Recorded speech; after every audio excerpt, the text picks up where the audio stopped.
Existem rotinas que são muito importantes para a nossa vida, são necessárias, imprescindíveis. Outras não. Existem rotinas que vêm para a nossa vida quando ainda estamos no berço.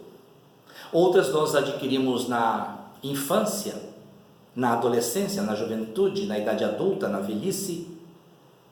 Algumas das nossas rotinas chegam na nossa vida para ficar até o último dia da nossa existência. Outras vêm para ficar apenas algum tempo conosco. Existem boas rotinas e rotinas ruins. E nós precisamos saber diferenciar umas e outras.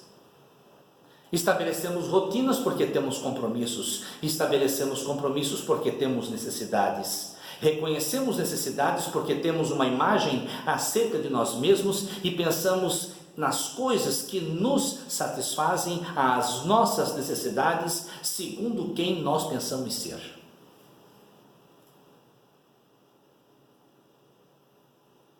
É no dia a dia que nós vamos perceber que algumas dessas rotinas que pensamos serem boas não nos satisfazem e então partimos a repaginar a nós mesmos, a nos reinventar. E assim, entre erros e acertos, nós vamos pela vida aprendendo, amadurecendo, nos reinventando, agregando valores. Temos objetivos, temos diretrizes, temos princípios. Construímos uma escala de valores e, baseado nestes elementos, vivemos a rotina e aprendemos a perceber o que nos faz bem e o que não nos faz bem, quais são as boas rotinas e quais são as rotinas ruins. Às vezes demoramos a perceber quais são as rotinas que não nos fazem bem, tanto quanto demoramos em perceber quais são as rotinas benéficas. Às vezes pagamos um preço até muito caro por causa disso. Eram dias difíceis. Estavam diante da planície do Carvalho. Naquele monte do lado de lá, na encosta do monte, estavam os soldados filisteus. Naquele outro monte, do outro lado da planície do Carvalho, estavam os guerreiros de Israel. Todos os dias, durante 40 dias, uma rotina.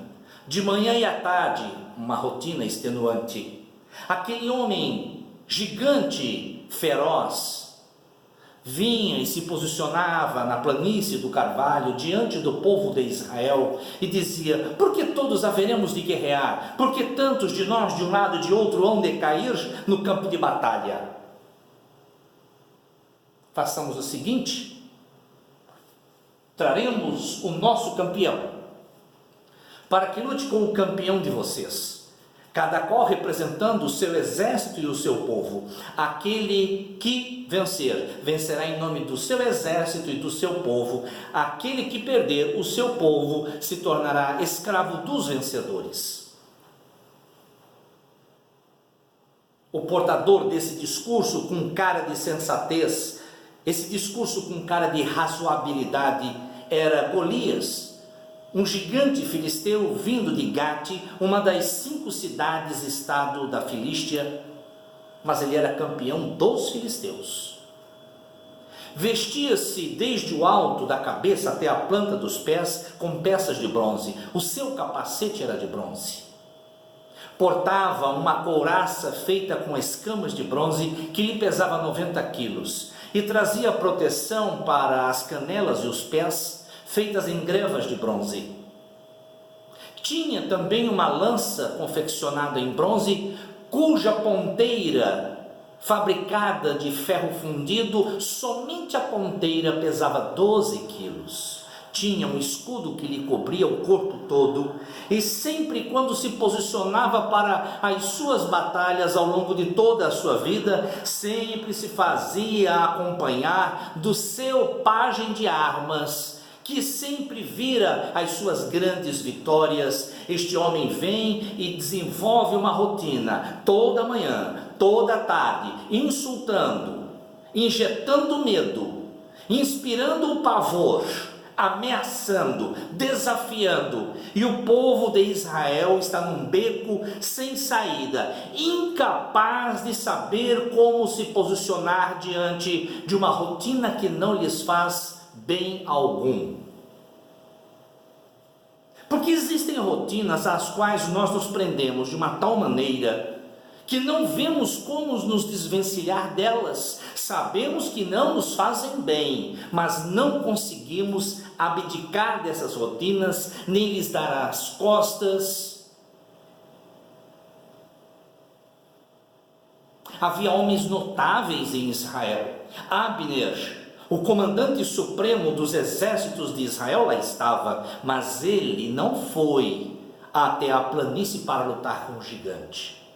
Jonatas, o príncipe de Israel, filho de Saul, grande guerreiro, jovem, vigoroso, corajoso, forte e habilidoso, ele também não foi lutar com o gigante. Estavam os 3 filhos mais velhos de Jessé, e havia muitos outros homens em Israel, nobres, temidos, que fizeram história. Nenhum deles foi capaz de responder de uma maneira firme, decisiva, libertadora, diante de uma rotina que não lhes fazia bem algum. Jessé chama o filho caçula e diz: Davi, meu filho, deixa as tuas ovelhas com alguém em quem você possa confiar. Pega estes pães, pega este vinho, pega este queijo e leva a teus irmãos que estão lá no acampamento para a batalha. O queijo, meu filho, entrega ao comandante de 1000 homens. Toda vez que eu leio esse texto, a impressão que eu tenho é que Jessé está querendo dar uma propina para que durante as batalhas os seus meninos não sejam colocados pelo comandante de 1000 no ponto mais grave do embate. Mas é apenas uma impressão minha. Davi chega justamente na hora em que a rotina está se desenvolvendo, e ele vê o discurso do gigante, fica indignado, porque para ele aquilo não é rotina. Ele nem aceita que aquilo possa fazer parte da sua vida. Ele não quer que aquela rotina permaneça na vida do seu povo, da sua família. Porque quando um homem realmente ele é usado por Deus para quebrar determinados paradigmas, ele é capaz de alcançar o Estado, a sociedade, a família e até as nações vizinhas ou o mundo inteiro. O que Davi está prestes a fazer é um bem e vai mexer com a história da Filístia, vai alterar o rumo da história de Israel, vai alterar o rumo da sua própria vida, da vida da sua família e dos seus amigos. Eu vou enfrentar o gigante. E logo a notícia chega então a Saul e trazem o menino à tenda de Saul. Quem devia ter ido para a batalha era Saul.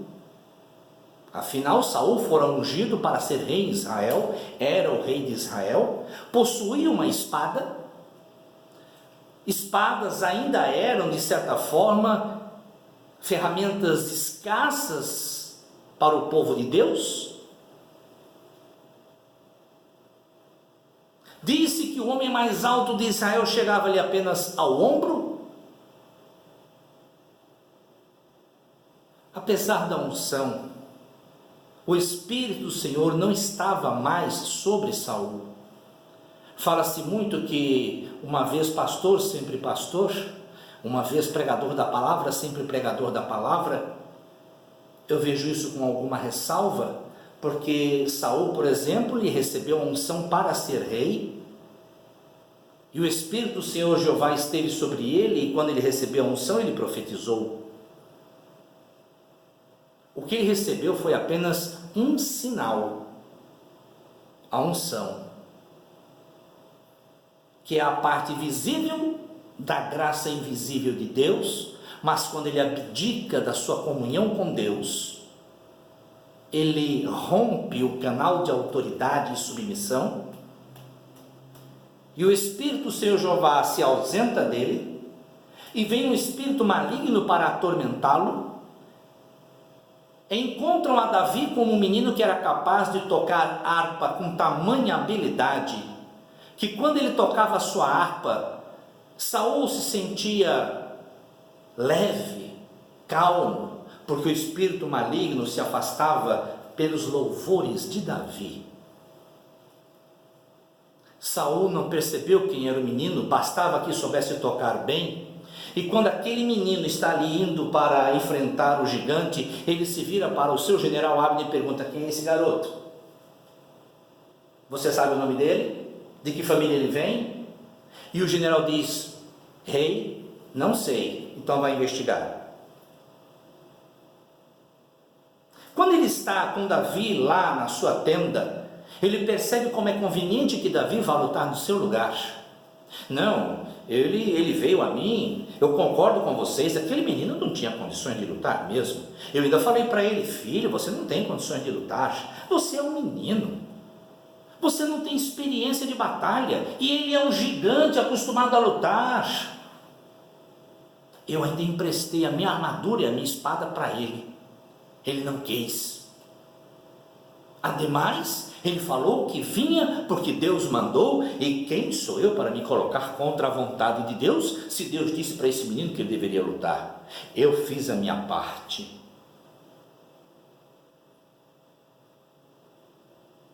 Ele não insiste com Davi para que Davi não vá, mas quando Davi insiste para ir, imediatamente ele muda de posição e diz: tudo bem, vá. Aquela contrariedade inicial de Saul me parece muito mais uma forma de salvaguardar a sua imagem diante do povo, uma coisa meio que de desencargo de consciência. Era conveniente que alguém fosse enfrentar o gigante, já que o próprio Saul estava apavorado para enfrentá-lo, mesmo que fosse para ser derrotado.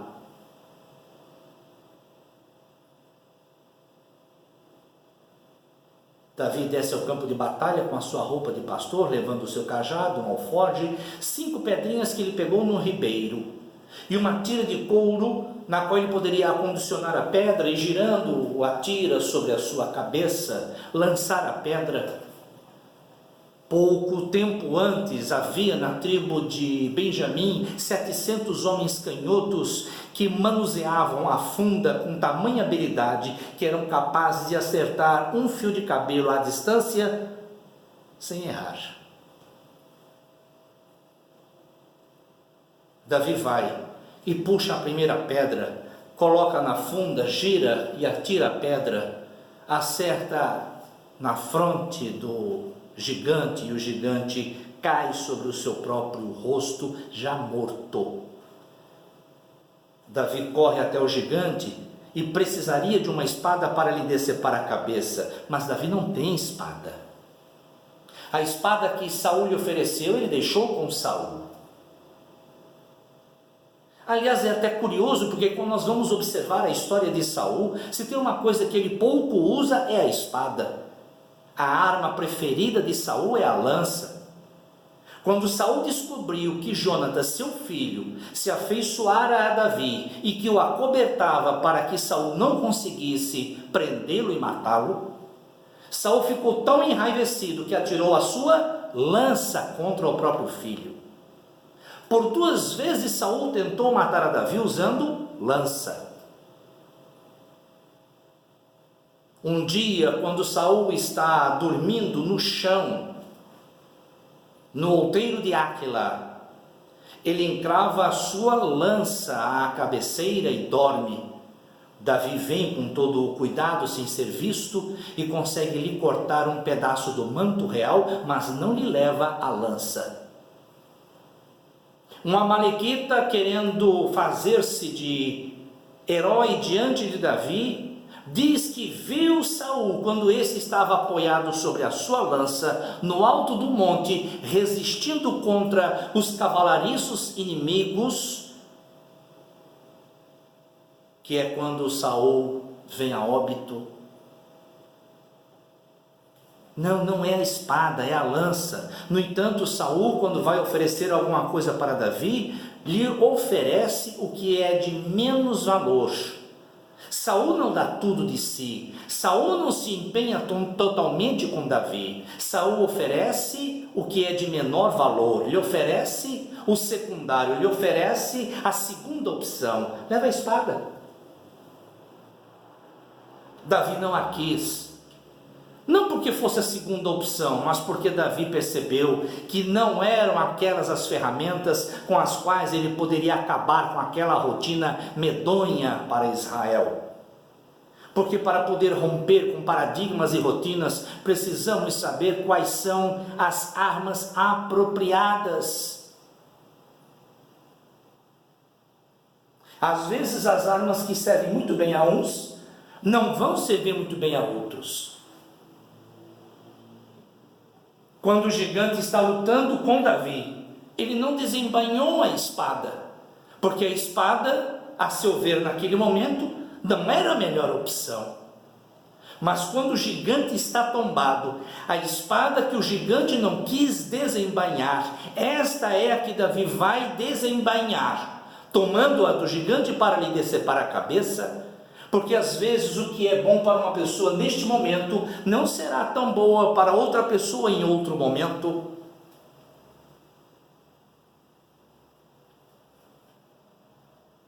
É aí que está a diferença entre aqueles que se comprometem com você e os que não se comprometem. Aqueles que fingem se comprometer, mas que não estão com você para tudo o que der e vier.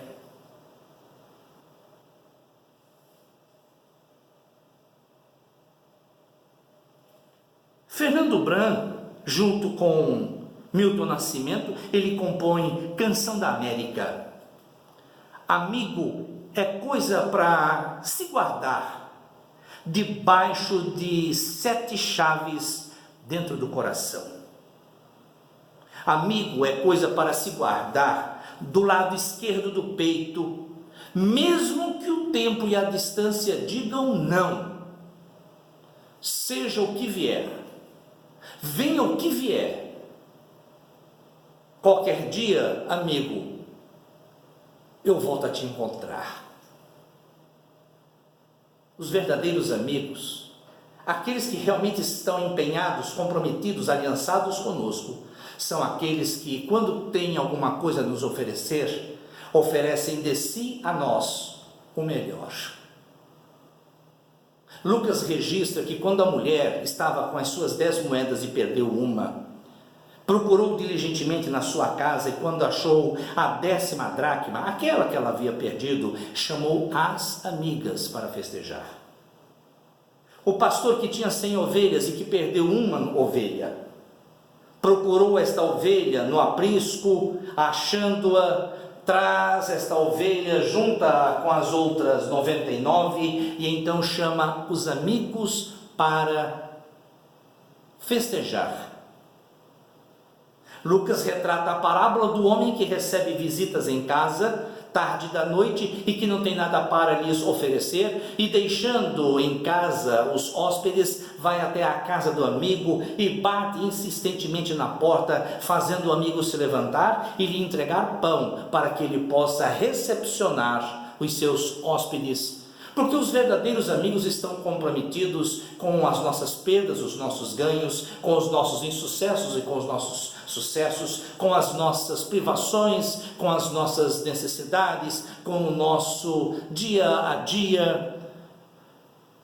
Davi se tornou amigo de Hirão, rei de Tiro, mas quando Davi morre, quem assume o trono é Salomão, e Salomão chega para Hirão, amigo do seu pai, e diz: papai, ainda vivo, disse que construiria um grande templo ao nosso Deus. Papai morreu sem realizar este sonho, mas eu vou construir uma casa para Deus. Hirão, amigo de seu pai, mas que agora é amigo do filho, diz: eu estou com você.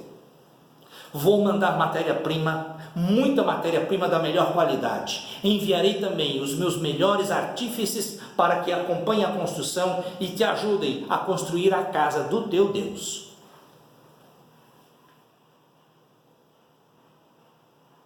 Paulo foi preso, estava em Jerusalém, desceu a Cesareia, colocaram dentro do navio e foram costeando em direção ao norte.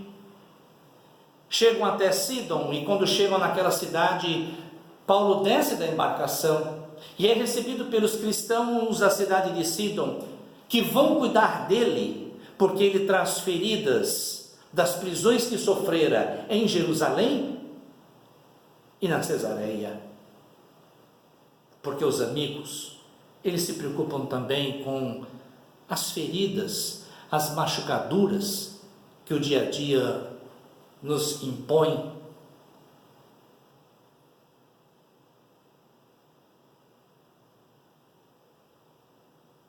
Jó, quando ele perde tudo, inclusive a saúde, 3 amigos vão procurá-lo. Ele faz Bildade e Sofar, e quando os 3 de longe veem a miséria, a desgraça que se abateu sobre Jó, de longe eles já começam a chorar alto, rasgam as próprias vestes, se aproximam de Jó e calados permanecem com ele durante 7 dias e 7 noites, porque os grandes amigos, eles sabem que nem sempre nós precisamos de um conselho ou palavra, muitas vezes o que nós precisamos é que eles nos emprestem o ouvido ou que escutem a nossa dor. Mas esses mesmos amigos vão se impacientar e, discutindo entre si, eles começam então a julgar Jó como se Jó fosse o causador de toda aquela desgraça, e então Jó vai protestar dizendo: ao amigo vocês deveriam demonstrar na sua angústia compaixão. É isso. Existe uma coisa de compaixão que não estava no coração de Saul em relação ao seu povo, muito menos ainda em relação a Davi. Quantas vezes ao longo da história do Senhor Jesus Cristo ele vai demonstrar compaixão? Ele usa, por exemplo, da parábola do bom samaritano, que quando vai passando pela estrada encontra um homem que vinha descendo de Jerusalém para Jericó, quando foi surpreendido pelos assaltantes que o surraram, lhe levaram tudo e o deixaram à beira do caminho semi-morto, e o samaritano moveu-se de íntima compaixão.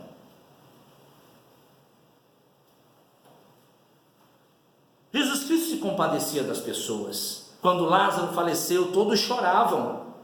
João relata que ele, quando a viu chorar, a irmã de Lázaro, bem como aos judeus que a acompanhavam, moveu-se muito em espírito e se perturbou, e chorou. Muitos lamentaram, dizendo: não podia este fazer com que ele não morresse?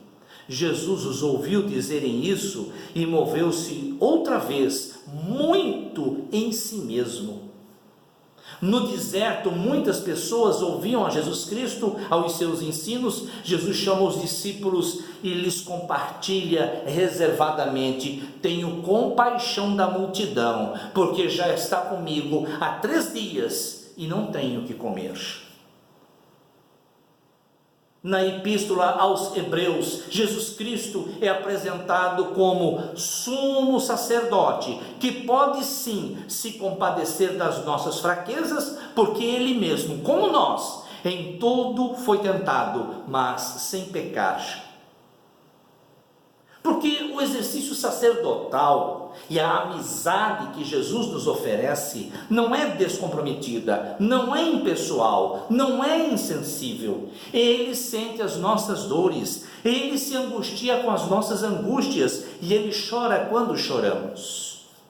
Quando Epafrodito adoeceu, Paulo se angustiou muito. Paulo diz que Epafrodito era como que um irmão, cooperador e companheiro de combates. E a notícia da doença de Epafrodito é comunicada para a igreja de Filipos, e os filipenses também começam a se entristecer. Epafrodito ficou tão doente que esteve à beira da morte, mas Deus, segundo que Paulo mesmo escreveu, Deus teve compaixão dele, tanto quanto de mim, para que eu não tivesse tristeza sobre tristeza. Deus gosta de ter amigos. Abraão foi chamado de amigo de Deus. Jesus Cristo, quando fala de Lázaro, diz, nosso amigo. Aos discípulos, Jesus Cristo disse, já não vos chamarei de servos, mas de amigo. O próprio Salomão, quando vai falar sobre esse tipo de amizade, de gente que está envolvida com a nossa rotina, e que deseja as melhores rotinas para nós, como também a libertação das más rotinas, ele diz que em todo o tempo ama o amigo, e na angústia nasce o irmão. Salomão não está falando de qualquer amigo, mas de um amigo especial que em todo o tempo, nos bons ventos, no marasmo ou nas tempestades, ele está conosco. E nas nossas angústias, ele se torna mais do que amigo, um irmão. Se Davi se demorasse um pouco mais na tenda de Saul, com aquela armadura e com aquela espada fajuta, ele corria perigo de morte, antes mesmo que Golias tentasse matá-lo, porque era capaz dele ser morto pelo próprio Saul.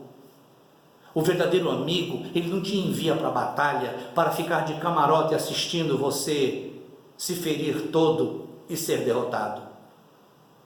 Jesus Cristo, quando enviou os seus, ele disse, eis que eu estou convosco todos os dias, até a consumação dos séculos, porque o verdadeiro amigo, ele vai com você para as tuas batalhas. Nesse sentido, João escreve que ninguém tem maior amor do que este, de dar a alguém a sua vida pelos seus amigos.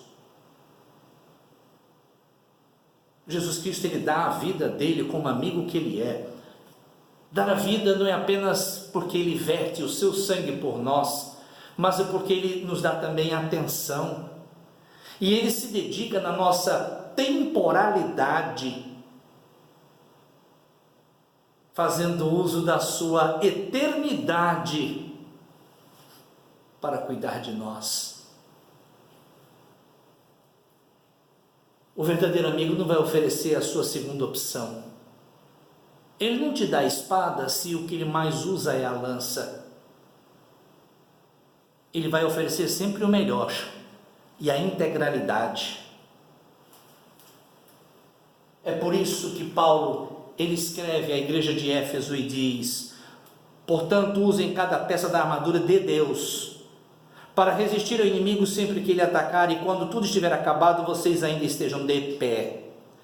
Mas para fazer isso, vocês necessitam do cinturão forte da verdade e da couraça da aprovação de Deus. Calcem sapatos que possam fazê-los andar depressa ao pregarem a boa nova da paz com Deus. Em cada batalha, vocês precisarão da fé como escudo para deter as flechas ardentes disparadas por Satanás contra vocês, e precisarão do capacete da salvação e da espada do Espírito, que é a palavra de Deus. Deus está tão empenhado nas nossas lutas, desejando as melhores rotinas para nós, que Ele vai sempre nos oferecer as melhores armas. Amigo que Ele é, Ele vai conosco para as nossas batalhas, para nos ajudar a derrubar gigantes com algumas pedradazinhas.